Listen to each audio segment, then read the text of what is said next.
Yo, what's happening, Raider Nation? It's your boy Soto here. You know what it is, Raiders versus the world. Talked about a team that the world loves to hate, your Las Vegas Raiders. Well, your boy's playing hurt today. He's feeling under the weather, and maybe part of the reason why I feel so sick and nauseous is the topic of today's video, Brennan Carroll. His coaching was not great. I think if you guys have been listening to me for any length of time, I've been hammering on the offensive line, hammering on Brennan Carroll. I made a video earlier this year on Brennan Carroll and his inability to convey and communicate how difficult that is for a coach to be able to instruct, adjust, to teach, to coach up, anything like that when you can't communicate. That's one of the big things that I look for. If I'm talking to a coach at any level, I need to be able to look that coach in the eye without them rolling back in their head, and for them to make me understand what they're trying to convey to me. Make a difficult, complex concept seem simple. It didn't seem, from what we were hearing from Brennan Carroll earlier this season, that was the case. Again, it could be an issue where maybe he was under the weather, maybe he was sick, maybe whatever. But that's really the only interaction we were able to get this season out of Brennan Carroll. Everything else that we know about him is what we saw on the field, and I'm telling you, it wasn't great. A lot of talk has been floating around of what the Raiders should do with the first pick overall and quarterbacks and the hits and misses and all this stuff, and trying to build something good for the quarterback to be successful early in his career. Bruce Arians was on the Pat McAfee show. He's always a great listen, and he talked a little bit about the hits and misses in the first round of quarterbacks, but also what teams need to do in general and what the Raiders need to do specifically to help their presumed first-round quarterback be successful. Let's check it out. My question is then, how do we miss on guys? If that is possible in 15 minutes, being able to find that out. Why do you think there's so many misses at the quarterback position, which there has been? Now, granted, as of late, feels like there's more hitting. Feels like there's a little bit more hitting as of late. But there was a run there where we had no idea if the quarterback was going to be good or not. How did people miss, and why did people miss, you think? I found sometimes it's system fit and a really shitty team. I mean, if you're getting picked in the top five, you're going to a really shitty team most of the time. You know, you're not lucky. Like Ben Roethlisberger was pissed. He dropped down to 11, but he got on the Pittsburgh Steelers with the best defense in the world. He wins 15 games as a rookie. That showed young quarterbacks, I don't have to go in the top five. You know, that money is not necessarily going to come on this contract. It's going to come on the next one. And but you get in those teams, and if you don't have an offensive line, so many times, like you pick this quarterback. I'm looking at the Raiders right now, and to pick a quarterback to fix them right now, I think would be a bad mistake. You got a hell of a lot of other things to fix. Well, one quarterback ain't fixing all that shit. And you better get an offensive line in front of this kid. You got a great running back. Get an offensive line. If you can slide down a couple spots and maybe get one that you really, really like a little bit later in the top 5 or 6 picks. All right, so this is something that's starting to be a little bit confusing to me. Not really that confusing, but it's more annoying than anything. Mendoza was like, he's the first overall pick. He's this, he's that, he's great. Everyone's singing his praises until the Raiders get the first pick. Now that the Raiders have the first pick, it's like, oh, well, Dante Moore is better. Mendoza isn't that good. You shouldn't pick a quarterback first overall. You should trade back and get more picks and fix other things. There's a big reason why, and it's not all talent. There's a huge reason why this Raiders offensive line performed so poorly this season.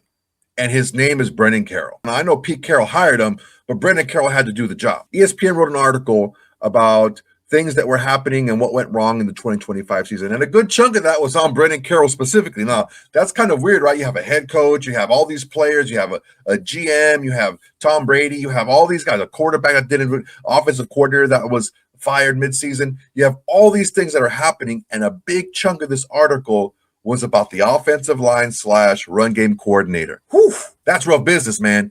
That's a lot of attention that Brennan Carroll really doesn't want. So this article talked about Brennan Carroll, how he came in, his previous stops at Arizona and Washington and all this stuff. He was an offensive line coach / offensive coordinator there and stuff like that.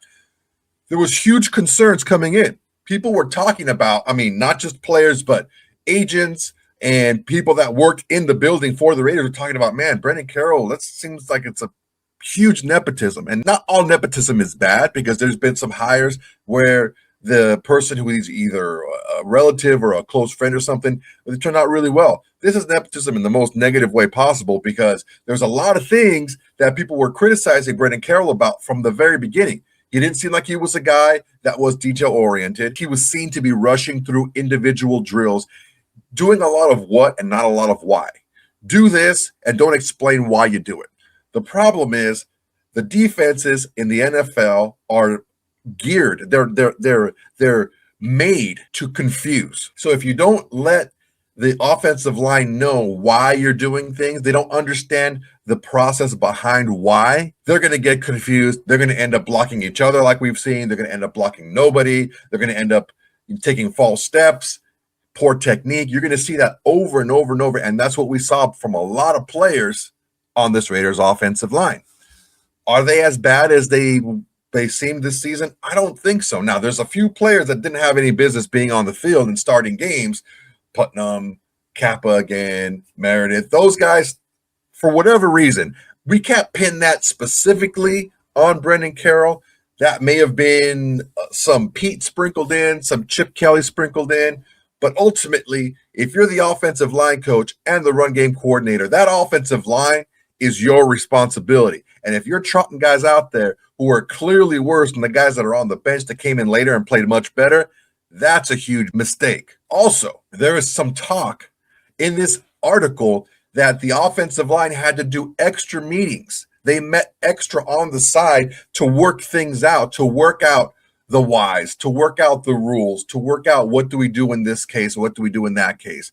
They met with Geno Smith on the side. They met with Ashton Genty on the side to kind of help piece things together. It seems like Brennan Carroll really wasn't doing much coaching. It seems like he was having a lot of fun in Vegas. And if you saw that interview that I posted earlier this season, if you haven't seen it, go check it out. He didn't seem like the nightlife was too foreign to him, right?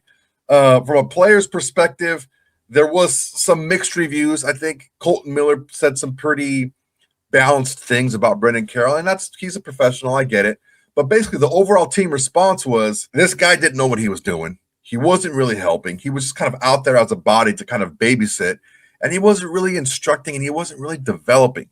I understand that people out there and people that I respect are like, well, you have to give them credit for the development of this person and that person. Ultimately, when you're seeing that the offensive line, even the veteran offensive linemen had to go out and get extra work in different areas, you're allowing your workers to outwork you.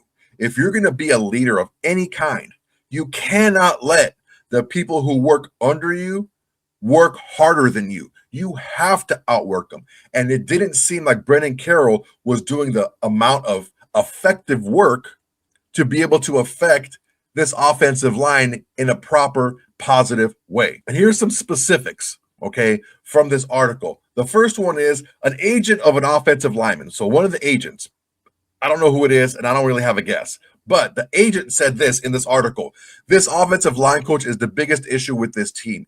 Everybody knows, and nobody talks about it because it's Pete's son. Everyone talks about it behind the scenes. No one talks about it publicly.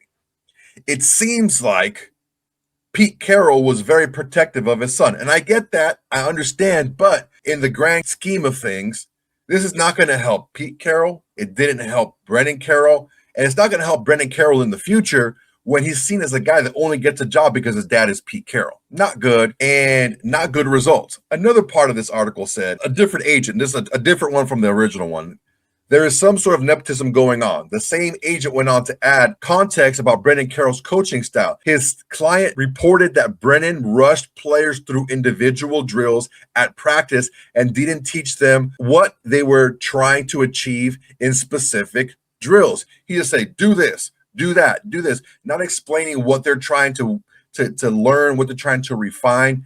These details are all the offensive line need to grow. It's a huge building block for offensive linemen. First step, balance, striking, manipulation of body weight, anchoring. These are things that are huge for offensive linemen. If you don't teach proper technique, any type of false movement, false step, balance issue, anything like that is going to be curtains, because these defensive linemen and these linebackers are murderers. They're going to take anything they can see and they're going to exploit it. And on top of that, you get some guys that probably shouldn't have been playing, like the guys I mentioned earlier. It was a nightmare, and it was. And we saw it on the field. An unnamed team source, okay? So these are people things are coming out now, okay? An unnamed team source. Don't know who it is. It could be a player. It could be an assistant coach. It could be part of the staff. It could be an executive. It could be anyone. But they said this: just like anything, you know where the issue is. Guys stay pretty professional. Some stuff is like an elephant in the room, but guys keep a poker face and keep working. It was no secret that Brennan Carroll was a huge problem with this offensive line. I'm very upset that the media didn't press harder on the offensive line issues. There was maybe one or two questions hinting about the offensive line. No follow-up, nothing about Brennan Carroll, nothing about the lack of development of not even the rookies, but the vets that are in there. They didn't get better as the season went along. These are things that needed to be asked and were completely ignored by the local media. I can't come down on them too hard, but it was so obvious to everyone. Everyone out there was obvious too. And I'm going to give you guys a little bit of a tidbit here, okay? Mo Moten tweeted this out, and Mo Moten is a freaking thug. He is the man. He knows what he's talking about. He doesn't pull punches. He's professional and he's respectful, but he's not going to sugarcoat things. He's not going to sugarcoat a shit sandwich. Okay, he's going to tell you what it is. He's going to present it with objectivity, but he's not going to lie. Okay, this is what he had to say. The tidbits coming out about the Raiders' former offensive line run game coordinator are telling, but not shocking to most fans. They saw symptoms of the root problem. Content creators did film reviews on it. It was evident in games. Stop treating fans as if they don't know what's going on. Huge. This is the job of local media, of local reporters, to get this stuff out there. These are things, this is what causes people and fans and just NFL fans in general, not specifically Raider fans, to really question the legitimacy of a lot of the media happening. And I don't want to come down too hard on the media, because this is not about them, it's about Brennan Carroll, but this is something that should have been highlighted early and often in interviews, in stories, in press conferences, in all this stuff. It was not brought up and nothing was challenged.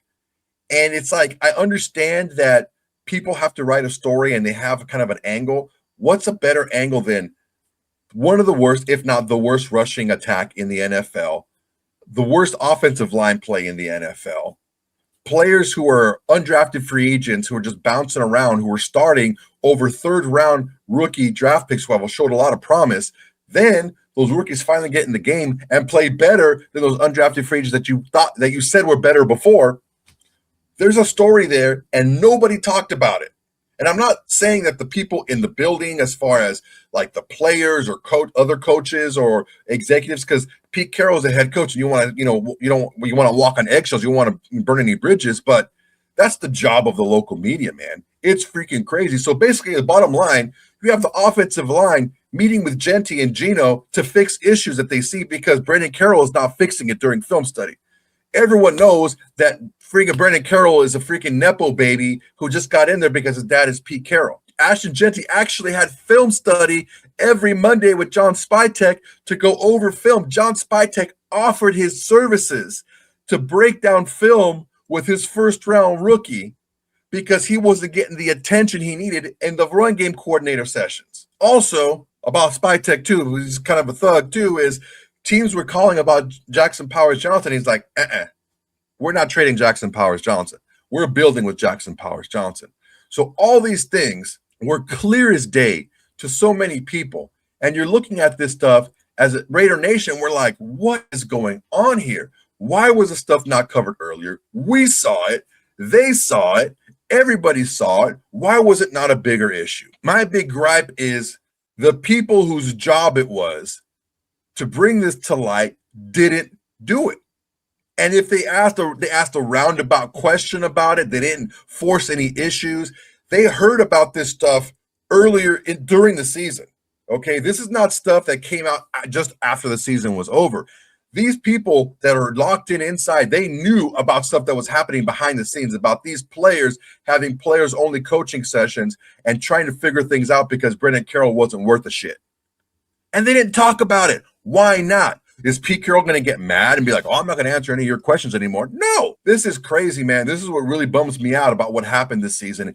It was basically a concerted effort to sweep things under the rug. Okay, all that aside, all right, I think we have the pieces to have a pretty damn good offensive line, even if we don't add anybody new.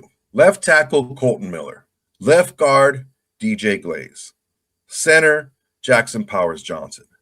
Right guard, Caleb Rogers. Right tackle, Charles Grant. That offensive line is light years better than any offensive line that we put out last season. It's not an absolute must to draft an offensive lineman in the first round for us to have a better offensive line. I think we have better players, some that were hurt, some that were playing out of position. I understand some people may not want to hear this, but I've said it before, and I'm going to stand on that hill, that I feel that DJ Glaze would be a much better guard than he was a tackle. That's nothing taken away from him and his abilities. His abilities are what they are, and I feel they're much more suited to be a guard. If you do that, you have an interior three, very young players, very capable guys of DJ Glaze, Jackson Powers Johnson, and Caleb Rogers. Those are three big, tough, mauling bruisers. These guys are bullies. You have the long-armed, tall, mobile guys on the outside who also are strong and who have mean streaks as well, and Colton Miller and Charles Grant. You can take a developmental offensive lineman in the second round or the third round, even if a guy drops. You can do that, and you can sit behind these guys because Colton Miller's only got a couple years left on his contract. He's getting a little bit older. Maybe Charles Grant is the heir apparent at left. You have to groom somebody else for the right tackle position or something like that. You always want to add offensive linemen every single season. Now, the one guy I'm going to talk about as far as offensive line goes is Tyler Linderbaum. Like, Tyler Linderbaum is not a huge guy. He's actually very similar in stature to like a Jordan Meredith. But this dude is a multiple Pro Bowl center for the Ravens. He wasn't guaranteed his fifth year. His option wasn't picked up, right, off of his rookie contract. I think that was more of a salary thing. The Ravens are going to want to keep him, but they're not going to franchise tag a center, okay? If we go after him hard, if we give him a big deal, that it's going to be difficult to refuse. This is the type of guy that you give 4 years, 75 million, 80 million to. This is the type of guy you do that to. He's that good. He's only 25 years old. He's durable. He's the anchor to that offensive line, that great run game that the Ravens had. Tyler Linderbaum is the guy that made that happen. If we can get him, we can have a bigger competition for the other spots. Jackson Powers Johnson would then move to guard. I think he's actually a better guard than he is a center, but whatever. One free agency addition can completely transform this offense. It would make the offensive line so much better, just that one guy at center.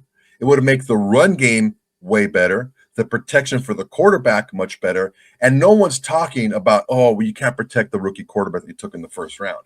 There's always a why. Raider Nation, there's always a why when things happen. Why did this happen? Why did so-and-so do this? Why did so-and-so? Why did we have a favorable outcome? Why didn't we have a favorable outcome? Why? That's what we need to focus on. The what is, okay, we lost 14 games and won only 3. That's the what. Why? That's the issue. We had a bad offensive line. That's the what. Why? That's the issue. Players were playing out of position. Players were playing when they shouldn't have been. Players were on the bench when they should have been playing. We had some injuries. The coaching wasn't up to snuff, but the players took the initiative on themselves. And that's something I really want to focus on. The players took the initiative to do extra work because they wanted to be better. So I think we have a core group of good guys out there on the offensive line that can really make things work. The issue was Brennan Carroll and his coaching, and also the fact that he was going to be held accountable by his dad. Offensive coordinator was shipped out. Chip Kelly didn't do himself any favors, but he was also running a system that wasn't all his. Maybe some of the terminology, some of the groupings, all that stuff, he was foreign to him. That's why he was having trouble communicating and making the calls of the plays. That's possibility. But what is a certainty is that the offensive line severely underperformed because of offensive line coach and run game coordinator Brennan Carroll. All right, guys, that's my time for today. Really appreciate you guys watching. Go ahead and like, comment, and subscribe to this video. It's a nice way to support the channel, and it's absolutely free. On top of that, with the Shield Society. Shield Society is cool, man. It's a membership. It's $5 a month. You get some freebies. You get some perks. You get some members-only content. I'd love to have you. If you want to do it, you can do it. That's great. If not, you don't want to do it, that's fine too. I'm still giving you a video every single day. All that and all I ask in return is that you tell your friends, tell your haters, tell your mamas, tell everybody Raiders versus the world's the greatest and going to Raider Nation today. All right, guys, that's my time. Till next time, everybody. Peace. Hey, Raider Nation. Thanks for watching. There's plenty more where that came from. Go ahead and smash that like button. Drop a comment. Make sure to subscribe and share to all your socials. It's the bare minimum you can do without doing absolutely nothing.